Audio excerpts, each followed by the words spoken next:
This 5 weeks conference will ago. now be recorded.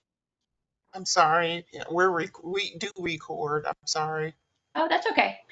Yeah, I was Okay. diagnosed about 5 weeks ago with sarcoid in my lungs, lots of nodules, um, and discovered it, as people say, through a CT scan, that inadvertently, caught the lower part of my lungs.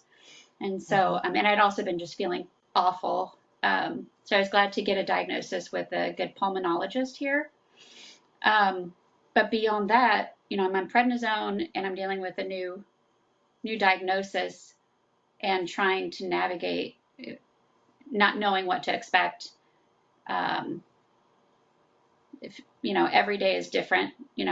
Today I woke up with like red burning cheeks, and I'm already having the moon face from the prednisone, and I'm like, well, what is that? And there's no way to. Is it prednisone? Is it the sarcoid? So I'm just here to start building my own knowledge, and to feel like um, I can talk to people who've been walking this path. So it seems like I found a good spot. Yes. Also, did you leave your email address in the chat session so that it can be I can do that. collected? Yes, thank you. Sure. So while you're taking care of that, my name's Kevin. I've had positive diagnosis of sarcoidosis back in 2009. It was in my lungs. They actually found it in my right ring finger, which was unusual.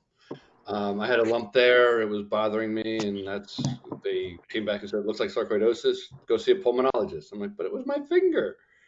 It was quiescent when they found it, which means it was in a period of stability.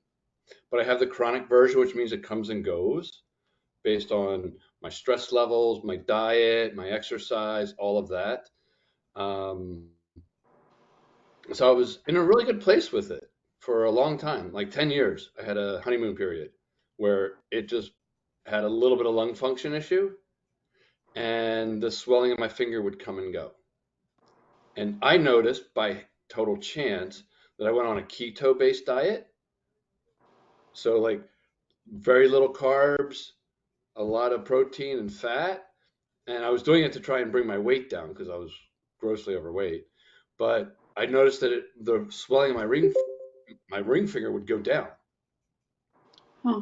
So I could see that the inflammation that was circulating in my around my body would occasionally come and go depending on how much carbs I ate. So for me, that was a key, and that served me well because I traveled a lot, had a big corporate job, and the stress was kind of constant. But I could control how much carbs I ate, and as long as I stayed within a certain number, things were good.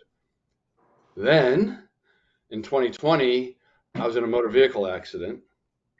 And 3 days after the accident, I went to the emergency department and I was in AFib. Mm. I've never had a heart issue. I've done CrossFit, rode my road bike up and down the Schuylkill River Trail down to Philadelphia, 50, 75 miles, no problem, as long as I paced myself. And, I couldn't even walk upstairs.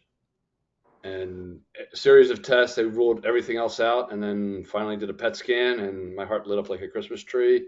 And then I started prednisone. So I was starting to treat the sarcoidosis for the first time 10 years after my diagnosis. Um, the ensuing 18 to 24 months was pure hell. A lot of it was the prednisone. It did not agree with me psychiatrically. I lost 40 pounds on prednisone, but lost my mind. Mm. I was a raging lunatic. I was difficult to be around, and it was a difficult period for everybody. And then it was really about a year and a half ago, I started climbing out of the malaise after I tapered off the prednisone, got more active, and have been having, I would say, more good days than bad, but sometimes not by much. And right now, this has been a very difficult week because um, something happened, and I'm trying to like, is it Sark? Is it the medication? Is it this? Is it that? What is it? One potential issue is we have a lot of red tide down here. I'm in Naples, Florida now, and I've been coughing a lot. It's been irritating me, and I think it may have tipped me into a flare. It could be a number of different things, but I'm exploring that right now. So the other thing that was an interesting change that might have brought it on is I needed to write a um, explanation to my lawyers about what the 2.5 years was like because I'm in a lawsuit and that's my pain and suffering. And that might have re-triggered it, going back through that period of time and looking at all the issues and all the doctor's appointments I had and all of that. So I don't know. I'm just trying to go one day at a time right now and do the best I can. Hi, Donna. Welcome. Would you like to introduce yourself?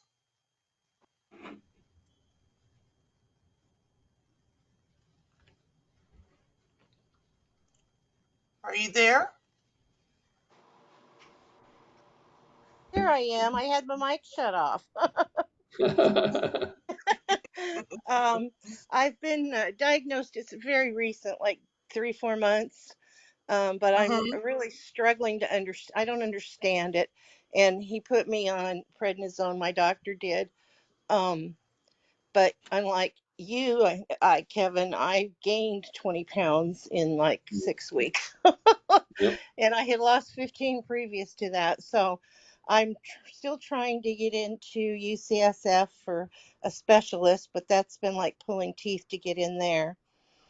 Um, I don't know. It's just, it's all very, very upsetting.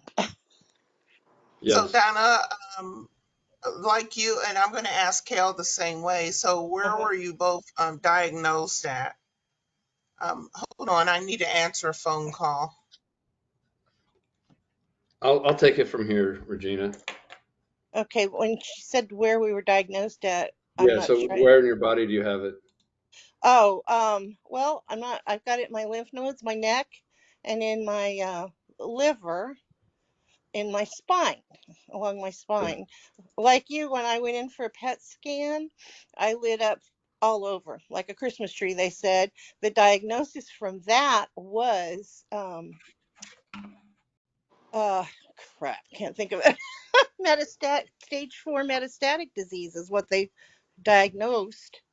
And then I Right. went through a series of biopsies, and that's when they said, no, it's not cancer, it's sarcoidosis. But I don't know if that's a better diagnosis or not. So,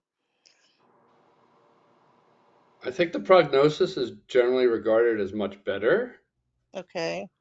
but it's hard from a peer perspective to explain why you're not feeling well. Yes. You look fine, they Yes. said. You need to get out more, get some sun, they said. Get some exercise, they said. You're sitting there going, but you don't understand. So we No, That's a understand. little people don't. hard to do, isn't it, Kevin? What's that? It's a little hard to do to get some more exercise and to get out in that sun. And Some days, yeah. It's hard to yeah, get June up out of the 2020, I couldn't chair. go outside. yes. Yeah, agreed. So, Kel, where's your diagnosis? Is it in your skin, your lungs, or So it's currently it's lung, lungs? a lot of nodules, which have had been biopsied and confirmed sarcoid. Okay. So that the immediate uh, direction is from a pulmonologist who's been really great. The first doctor who really was taking my, you know, you know how it is when you're trying to explain that you don't feel well and you look fine. People just think you're crazy. So I was so actually relieved to know that, yeah, when I'm on the couch and cannot get up for any reason, and um, that wasn't me just being tired. Um, Mm-hmm. so yeah, so there, my lungs, but I'm also starting to feel some of the rheumatoid, like my ankles sometimes are sore. Um, I think what I'm trying to gauge is what's going to happen next, which of course I don't know. Right. Right. Yeah. Exactly. So, it's TMD. Is that Trina? Hey dear, yes it is. You gotta Hey, excuse me. sweetheart, how are you? I'm under the weather right now with the sinusitis, but Oh, So I would Yes, like I to understand. acknowledge all of you women on this call for International Women's Day. Thank thank you. you. Thank you. Thank you. Apparently in Europe, it's a really big deal. It's like Mother's Day. It should oh, be. cool. It Yeah. should Yes, it be. should be, Kevin. Thank you. Trina, are you up to just introducing yourself real quick? Okay. Hi. Thank you. No problem. Is that Kelly? Kel? Kel. Well, Yeah, I go by Kel. I live here in the state of Georgia. I had been dealing with sarcoidosis for like forever now. The good thing about it for me, it's been controlled, so I'm very fortunate with that. Although right now I'm going through a batch of steroids because my sinuses is trying to trigger it off in the lymph nodes. But I advocate along with you all, even behind the scenes when it comes to sarcoidosis. So it's nice to meet you. I don't want to talk long because my sinuses are draining, my ears are clogged, so forgive me. Yeah.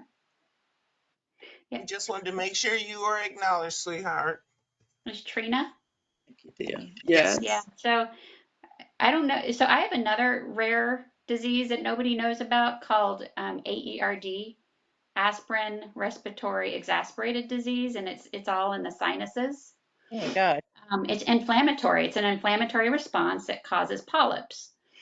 Um, I how I had ended up with these two, but I can relate to your sinus issues. Is was my point. I Kel, I'm glad you brought that up. I had polyps. I had a bunch of them. I had them to, I guess they call them shrink on their own, but this was Okay. going prior to my diagnosis with sarcoidosis. So it led one specialist to believe that it was sarcoidosis, which was an ENT specialist that I went to with the CAB Medical. Within the last 2 years, I went to another ENT with Emory, and they were just saying they're just polyps. It wasn't sarcoidosis. Huh. Can you take You know, that's NSAIDs? crazy because years ago I had some removed from my sinus area. That's Mm-hmm. wild. Hmm.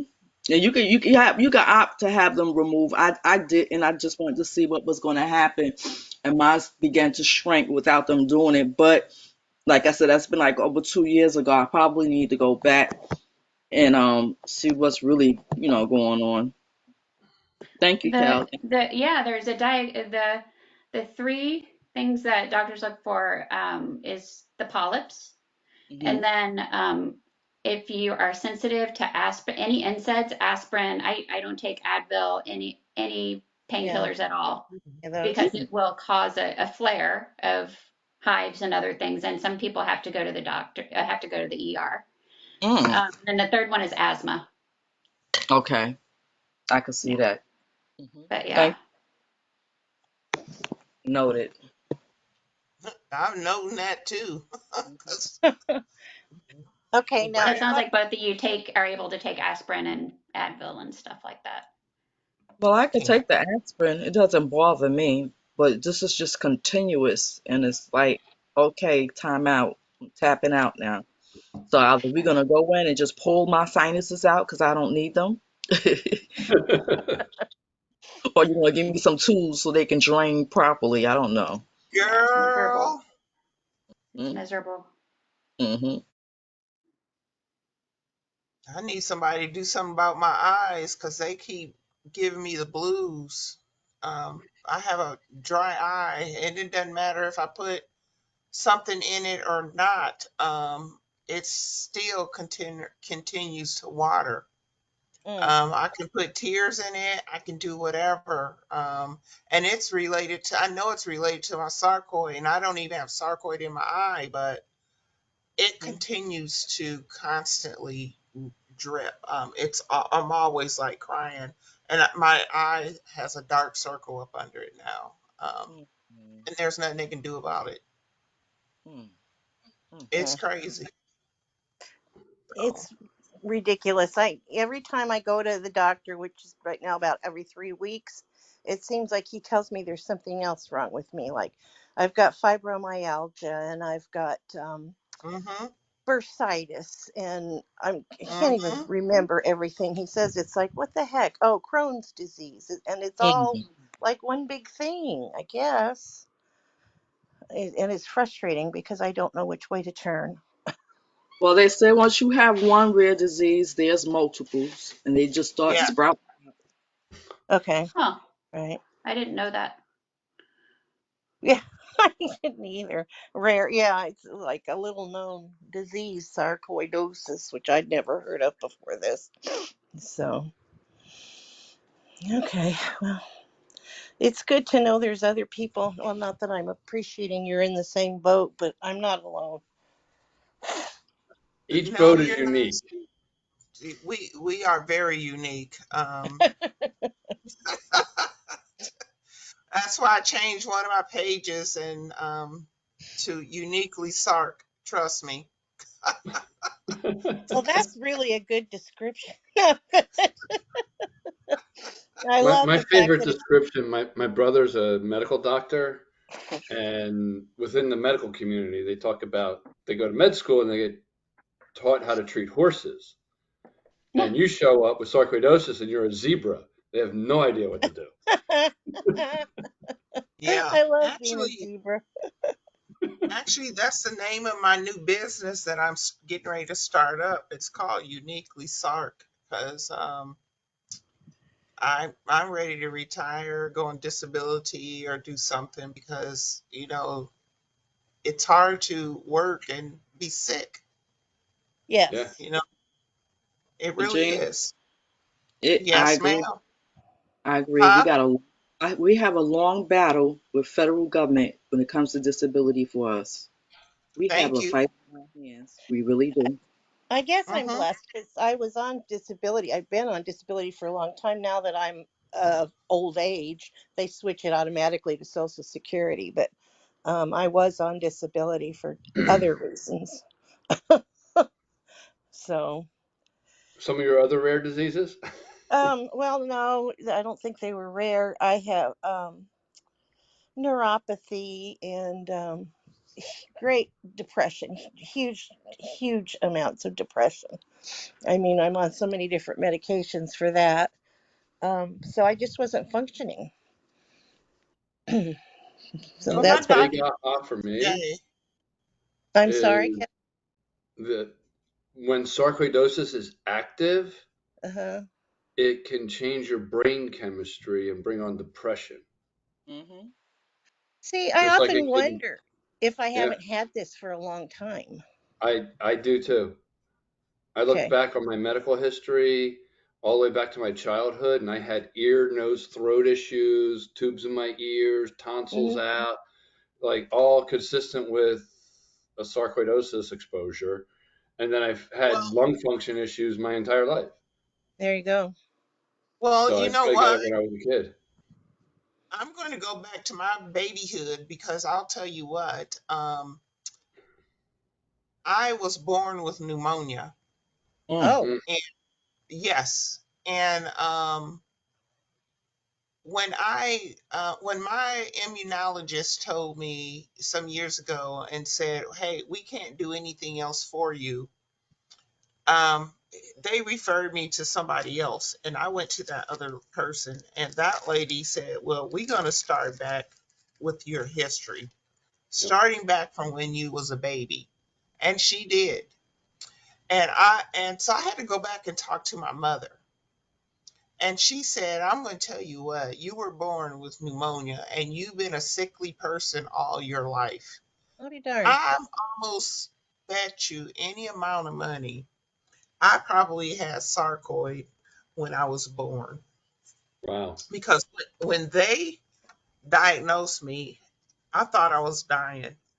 At at the age of 34, I had sarcoidosis. I had pneumonia at the age of 34, and Mm, that's when they found the big mass on my chest, and that mass was sarcoid. They thought it was non-Hodgkin's lymphoma. mm-hmm.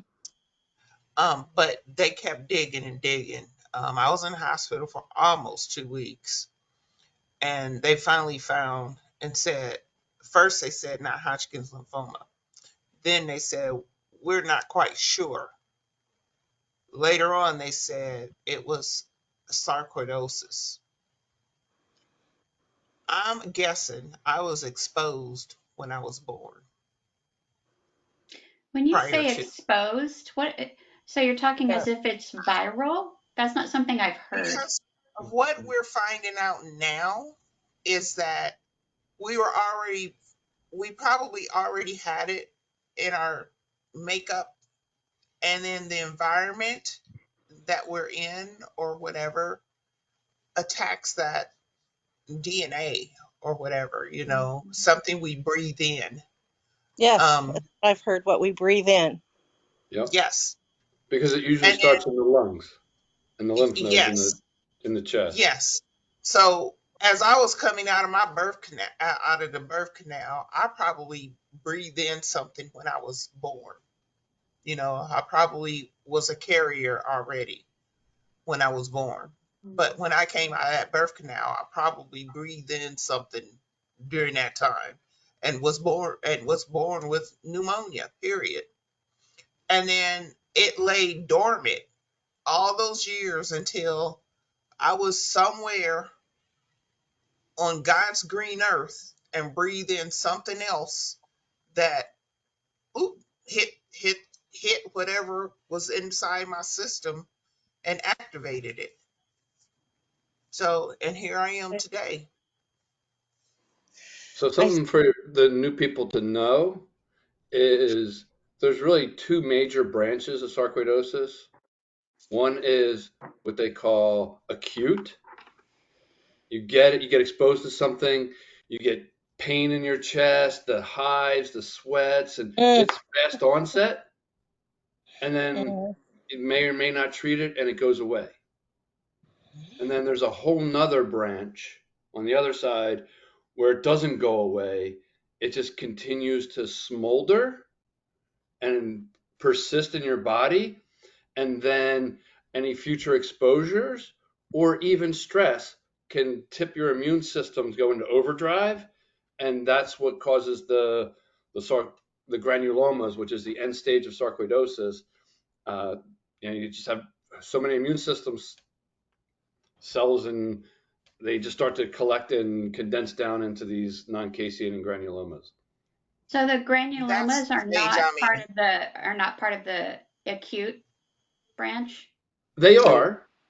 but I guess the way it was explained to me is if you get acute sarcoidosis and they were actually able to grab a sample, they can, with some very expensive tests, tell what the DNA fragments in there are.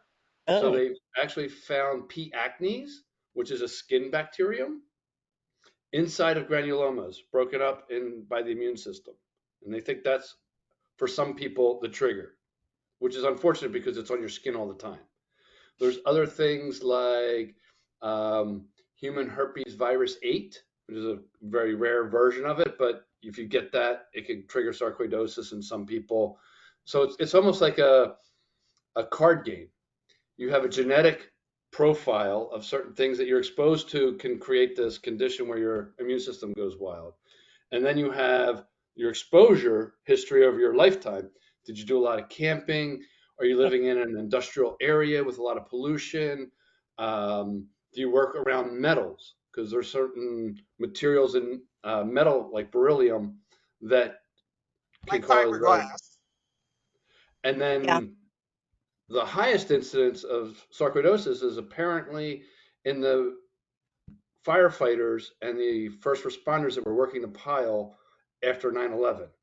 All Oh, that dust. So that's an Mm, inorganic thing that was kicking off sarcoidosis in a lot of people in New York. So that's Wow. part of the riddle. You don't know what you had and which version you are until you live with it for a while. Well, mine I think was triggered when we moved to, and are you ready for this? Central Valley, California. Known for valley fever and you name it. There's just nothing good to be said about the Central Valley, as far as I'm concerned. In your experience, yes. In my experience, and that's where I we moved from Colorado. I had no allergies, and we moved here, and I'm essentially allergic to the state of California. So, and I'm serious when I say that. You're Found not out for alone this there. because I come from New York, and as soon as I landed here in Georgia, it's been on and popping. Uh-huh. Yeah, Wow. yeah. We have a new person who popped in. Her name is Patricia. Patricia, would you like to introduce yourself? Oh, Oh, sorry, I think I did that to you. Sorry. I think I You're just good. unmuted myself. there you Yes. go. I Hi, did the same thing. hi. I'm off camera because I'm eating my dinner. Oh, go But right ahead, honey. I know that thank voice. you. Yes, is that Kevin? Yes. Yeah, nice. I didn't know you were the host. I'm Pat from New York. This is my first time joining. I have sarcoidosis, and I just was interested to um, meet with other people. I actually host a support group, so it's kind of nice to be on the participant side of the house. And I've been missing you. I've been working a bit. Well, that's good. That means that you're feeling healthy and well enough to work. So Up up that's until up until that's Sunday all of this week, goodness. that was true. Okay. All right. That's typical sarcoidosis. Yep. Well, I hope you Hungry. feel better soon. Well, this is wonderful. I guess it would be beneficial to go into as many support groups as I can, or I'm just trying to understand better. I don't want to confuse myself by doing too many things. Well, I I'm gonna think tell you what, Donna, there is a lot of stuff out there, and you have to be careful of what you listen to, what you read, because there's a lot of misinformation out there, Right. disinformation, misinformation. There are resources out there that we typically use that are we feel that's good information. One of them is Foundation for Sarcoidosis Research. We use that Yes. quite a some of us are advocates for the foundation. There's Global Genes. They have really great information that you can find there. Your doctor's office, places like that, will have great information. You really do have to beware of the internet. Trust me. Yeah, I'm There's not one just, to search the internet. huh? But I do have there is a webinar coming up with the foundation that I've signed up to go to. I think it's next week. Great, So yeah. great, yeah. great. Yeah, And that's great. AFR also has like every 6 months or a year they have a symposium type thing where there's a lot of presentations, a lot of interacting with Mhm. doctors and other Hmm. patients. So keep an eye out for that as well. Okay, They'll thank Yeah, they'll announce it on their website. okay. Right. And there's another organization called the Life and Breath um, Yep. organization, and yeah, their website is very helpful.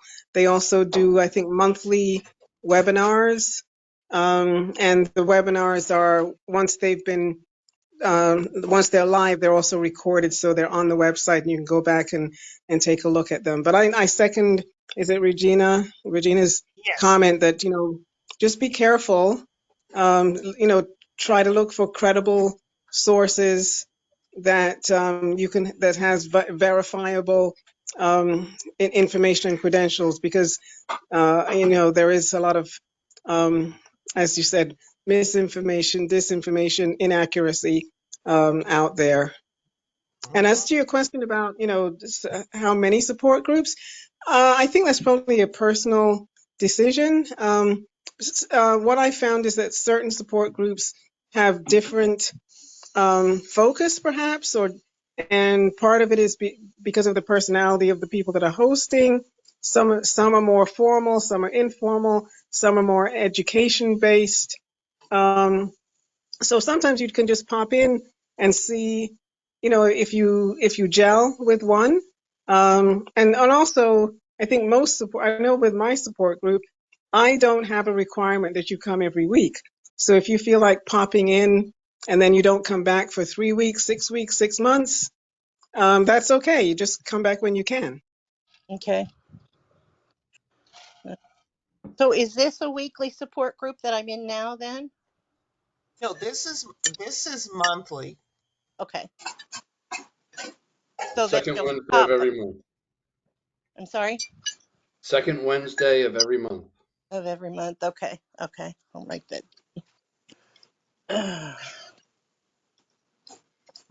Okay. Because I would like to continue. Our topic was going to be about insurance, but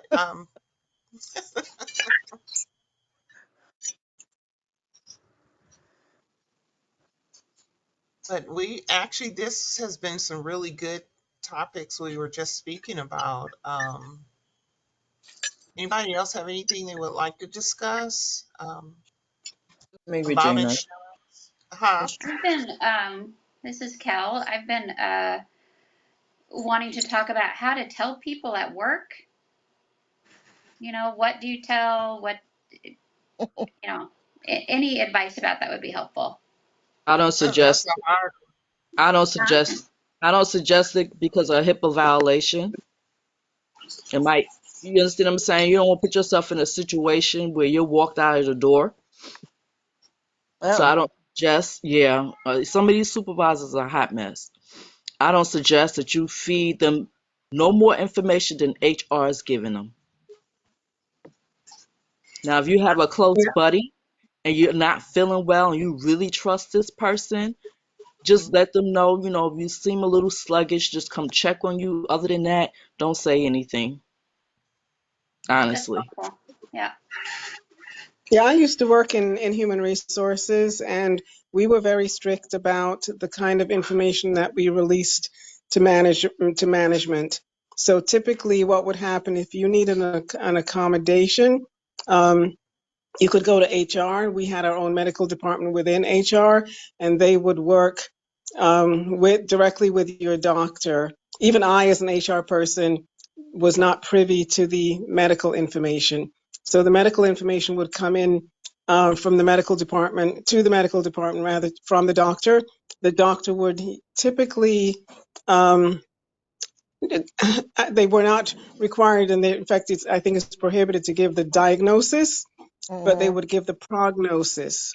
So if, for example, your condition is going to last, with sarcoidosis is going to last forever, but let's say, for example, you needed a 3 month or even a 3 week accommodation, then that's what is conveyed to HR, and HR will then convey it to management to say that this person needs an accommodation of some sort, whether it was working to tolerance or being out completely or having, change in schedule, blah, blah, blah, blah, blah. So I would say work with your HR department, assuming that you're in a company that's big enough to have an HR department. And if you don't, just be very cautious about what you share with your doctor, with your employer, because it can be used against you, and you lose your protection if you haven't gone through HR. I know I Okay. have I'm on intermittent FMLA right now, and I can take up to 2 days, 2 days a week until end of April. I was on full medical leave for about 3 weeks, and then my doctor came back and said, because I was in a big giant flare, and she said, and during that for the intermittent leave, I wind up being in counseling and also physical therapy. And so what they did for me is put me on intermittent medical leave. I'm still on it, and I get up to 2 days a week right now Hmm. until the end of April. Okay. Yeah. I mean, I think I'm feeling pretty naive about the whole.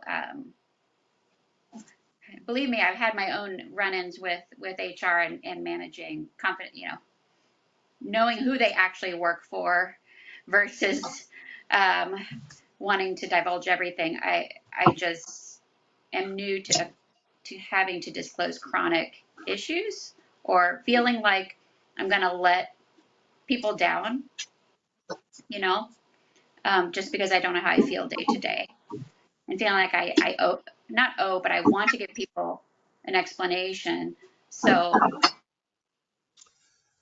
It's best to go to your doctor if you feel like you need to have some medical leave. Go to your doctor first, um, and let your doctor know, and then you get a note from your doctor and say, "Hey, my doctor wants me to have this intermittent medical leave," and they have to actually give it to you, literally, because okay, now you're bringing something from your doctor to HR, and then they fill out the paperwork and give you this packet, and take it back to your doctor, and then your doctor will fill out that packet.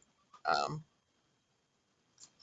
that's what they did for me, so I've had it done several times, because they it's a disability and there's nothing we can do about it. We didn't right. ask for it. Yeah. I'm sorry. Oh, that's Do so you true. work for a big company, or is it a small mom and pop type of No, organization? I work for actually a college. This is my first. So do I. Okay. Yeah, and So it's so small. It's a so small yeah, college, so they want to have yeah, all but of the institutional stuff in place, and they do. But it's not like working for yeah. a big university or something like that where you've got really the manpower you need to do everything. Right, but a college is big enough that you're going to have that infrastructure to still deal with. That's what I meant. I think any employer that has more than 50 employees, these Hmm. types of either state or federal regulations apply to them. So certainly a college is big enough that you should be able to have that infrastructure to help you navigate through. And then on a personal level, what you choose to share with your colleagues, for example, I think somebody said if you've got a trusted colleague that you want to share, that's a personal decision of yours. But just be cautious, because unfortunately these things can come back to bite you. I I do know that. Yeah, and that's why I'm asking this group because it's tough to know. People are well intentioned, and yet bad stuff can happen. Right. So yeah, thanks for that. Sure. But my biggest struggle here lately is just to change the course a little bit. Here in Georgia, a lot of doctors are flocking. Hmm. Pulmonologist, she's gone and she's the one who diagnosed me. I've been going to her for over 20 plus years. My primary care physician, I've been going to him for over 10 plus years. He has left and went to emergency medicine. That's how bad it is here in Georgia. So, Why are they leaving? I was is just going that, to ask that. well, what it is? We got a lot of hospitals that closed down. Well, Star is one of them. Um, it's just been a mess since the pandemic, and since we on that curve, everybody's just fleeing. I never seen nothing like this in my life. But I'm glad I have maybe three of my team.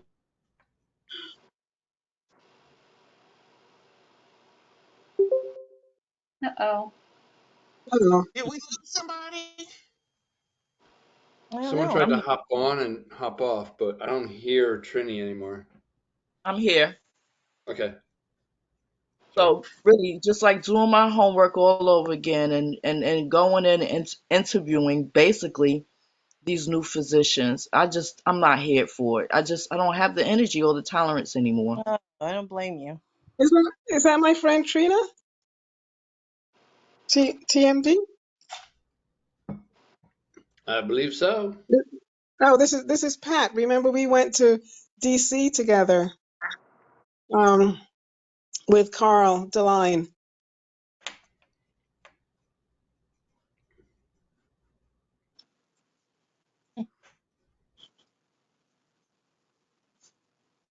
I think her audio is cutting out again. Mm. Yeah.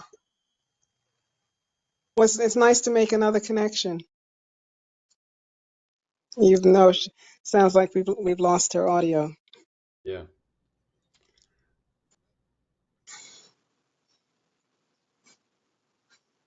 Well, I want to thank everybody for allowing me to participate in the group.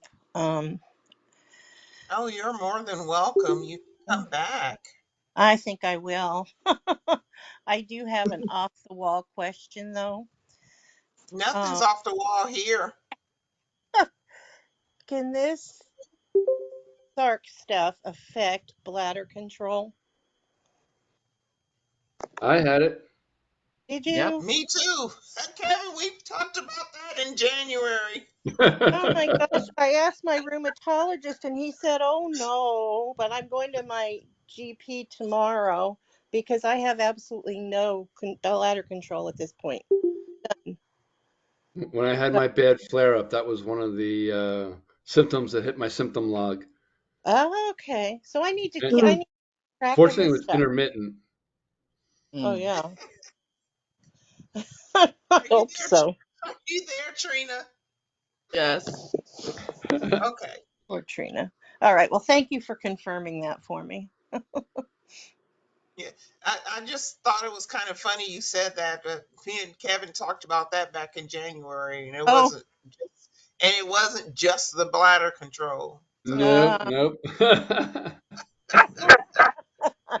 well, it's just because it hit me, and it's like I message my sister all the time who lives in Nebraska, and I kind of I used her as my whining post or whatever, and I said, and now it's so humiliating, but I have to wear Depends. I have no bladder control, and it's bothered me terribly.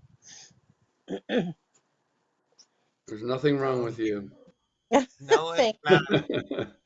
thank Hey, you. you Thank. are just fine. Just Oh, fine. okay. See. Trina, did you want to finish saying what you were going to say? Oh, I'm sorry. It's No, you're okay. fine. So basically, I'm starting from scratch again, and just to build up the tolerance to sit down and discuss me with someone new, basically interviewing them, see if we're a good match or not, and what do they know. Mm, It's just it's a little depressing, you know. a Yep. lot depressing. Yeah. Very So depressing. Yeah. I have to look and see who's the top 10 doctors or top 100, whatever, and go from there. I've been going through a lot. So I haven't taken the time out to do it, but I know I have to get it done because April's around the corner. That's when I normally have my PFTs done. But other than that, that's all. Just a vent. I understand because I'm thinking Somebody about going on disability, which means I have to start looking for doctors here in my own state because if I go on disability, I'm not Yep, going to be able to go across state lines to go see my yep, doctors in Cleveland.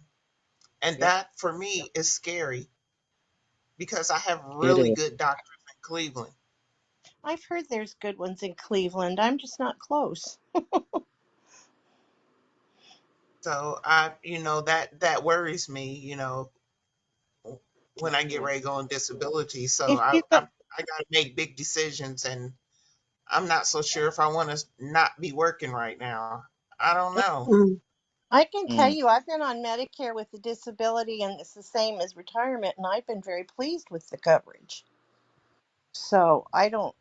I think maybe you're a little over concerned, but Well, I that's think No, I'm it talking depends. about doctors here in my own state. uh huh. Um, they don't know anything about sarcoid right here in my own city. I live in the state of What? Indiana. Uh, Okay. So, I was on disability. Actually, I still am on disability, but now I'm over 65, so my insurance changed. But while I was on disability, it depends what kind of supplemental insurance plan you have, because Hmm. disability insurance, from what I understand, is it's partly Medicare, which of course is interstate, so you shouldn't be restricted. Anybody that takes Medicare should take it regardless of where you are in the country. But your supplemental plan is what may restrict you. So I made sure, because I used to travel a lot, Hmm. despite the disability. My father was in Florida, and I had some other family members that I would go visit. I was the a long distance caregiver for my dad for many years, and I just made sure that the supplemental plan that I was on extended outside of my state. So Okay. if you go on disability, you'll most and you said you're currently employed. I'm currently employed, yes. Yeah. So the way that it works for me, and I'm trying to remember, and I'm sorry, but I was out on disability since 2014, so it's almost 10 years ago now. But from what I recall, I worked with my employer, and they offered several options for disability coverage that supplemented Medicare, and I got to choose my supplemental plan. So you might want to, if that's the way that you're going, you might want to call maybe Social Security, um, Hmm. and ask them how how Medicare works with the supplemental plans. Because I even went to England. When I turned 60, I decided I wanted to go celebrate, and I grew up in England, and I've never been back. So I asked my doctor if he thought it was safe enough for me to travel, because I was going to be traveling solo, and I went, and I also called my insurance company, and they confirmed that yes, it was not just a um, not just a U.S. plan. That if they provided some small level of emergency out of country coverage as well. So luckily, I didn't get sick, and I didn't have to use it. But don't let that limit you. Just do some research and see what's available. if you Okay. have an insurance agent too, had an agent that met her at Walmart of all places, but she was set up out front, to get new business, and she was so helpful each year, even when it's time to change or renew. So find Yeah, a way that's like, true. yeah. Yeah, they might help too. Hmm. Okay. All right. So I guess I got another piece of homework to do. Because my doctor gave me homework too. She said, look at the long-term disability on my employer insurance plan that I have, and see what it says. Because she said it will take a while to get disability. Yes, yes. Yeah. So, Yeah, it does. It does. At least a You have, year is two. yeah, you have to be out of work for at least 6 months before you can apply. Um, and the rule. then uh, and then whether or not you get approved. Because for me, I had been told that approval was almost impossible, but I was out Mm, of work for the 6 months, and then I applied, and then I went through I had to go be examined by a Social Security doctor and all of this, and 4 months later, I got approved. I didn't have to appeal, and I've been on disability ever since. They gave me the long term disability, because sometimes you get the short version of the disability where you have to be recertified every year, but they gave me 7 years before I needed to reapply. And then when I got to the 7-year mark, they said to me, well, you've been out so long and your condition hasn't really changed. Plus I was close, by that time I was close to age 65. And they said, within the next year, I think it was 2 years, I was going to be 65. So they said, we're not going to force you to go through, I think because of COVID, probably they weren't going to force me to go through the re-enrollment or recertification process. But that's Right. how it worked for me. I never had. And Huh. See, I can do a retirement because I've worked for the state for I've been working in education for so long, for like 24 years. I'm eligible to retire, but the problem with retirement is that I wouldn't I don't get enough money for retirement. Yeah. So Regina, I right, already know what I would make. It wouldn't be enough money. Regina, yeah, that happened to me too. this is Trina. So, Uh-huh. with Social Security disability as an adjudicator, it's being told your condition must last at least 12 consecutive months. And we know you have that. Right. Sarcoidosis is not as easy as people may want it to seem to be to get disability. It is not true. Just make sure you dot your I's, cross your T's. Hmm. Right. Because we And a lot of times our medication changes and that starts the clock all over again. Oh. Yeah. Oh. yeah, I had my doctor, and plus I worked with a company called Allsup, Allsup. They're disability advocates, Yeah. and they helped me fill out the application. They helped my doctor provide the documentation. So sarcoidosis is not on the approved list, so you don't automatically No. get approved just Hmm. because you have sarcoidosis. So Hmm.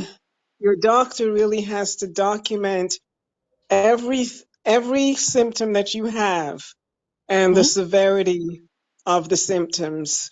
Not just Hmm. say, "Oh, she's got sarcoidosis," and kind of leave it at that.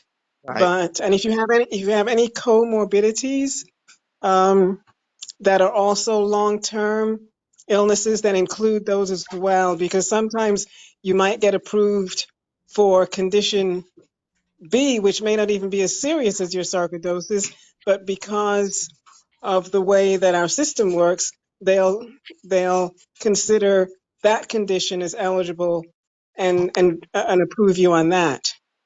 Gotcha. Also, any mental health issues that you might have, like if you've been diagnosed with PTSD or any other mental health conditions, make sure that you include that as well.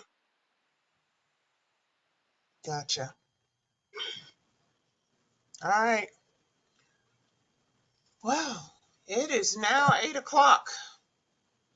Just gonna say I need to scramdoodle my new friends, but thank you so very much, and I will see you next month. All right. Same here. Kevin, Good you night. want to call it a wrap? What's that? You want Call to it a call wrap? it a Yeah, wrap?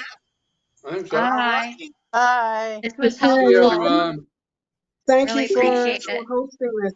I appreciate it. And Trina, nice to connect with you again. Same here, Pat. Good to see you. Okay, And sure. Bye Thank you, bye, Regina. everyone. Okay, All Bye. right. Kevin. All right. Bye-bye. Bye Bye bye. bye.